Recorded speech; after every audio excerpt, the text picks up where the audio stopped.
Does currencies ultimately affect economies or economies affect currencies? And in the case of emerging markets, because the economies haven't been so great, they are having a pretty severe impact on the respective currencies, right?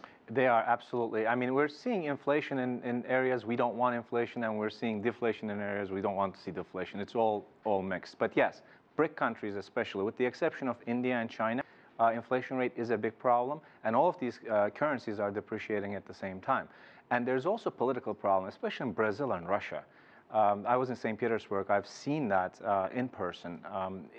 There's so much uncertainty in the economy that inflation and depreciating currency, unfortunately, will continue in a lot of the BRICS. And will cause the problems. experts you talked to there in St. Petersburg, I mean, obviously Moscow's had quite a year.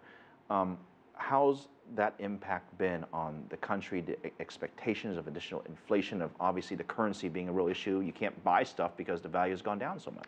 Well, the government has actually taken some good measures to contain the crisis as we speak now, but they're running out of ammunition is the impression that I got talking to Russian business people. So we are going to see more pain in Russia before things get better. But there's a healthy discussion, Phil, in the Russian society with the business, academia, and government. I mean, the government was openly criticized in the opening forum by the business leader in Russia, as well as a high-level academician. They can't be happy at all about the situation.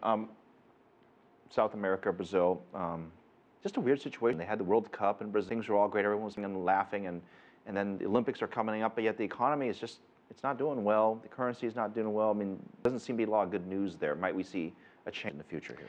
In the future, Brazil is an interesting. They always feel like something, and they're going to be the real there, and then scam like us and square one. And stay away from Brazil. Just watch economic developments there. The country has potential. Don't get me wrong, but not now. This is not a good time. I'm going to test you. We're going to keep going around the world because you mentioned BRICS. I'm going to talk about India as well. That has been quite the fun story to follow because there's been so much talk, a little action, but at the same time, if you think about India as a whole, their main competitors are, of course, China. You can't ignore that, right? Absolutely. But first of all, what brought to India? I think bullish term. I think that's so far, and I think by the end. Saruhan, say goodbye. We thank you so much for spending with us. Absolutely amazing insights on the different countries you have. Couldn't have had a better person on set with us. Saruhan, thank you.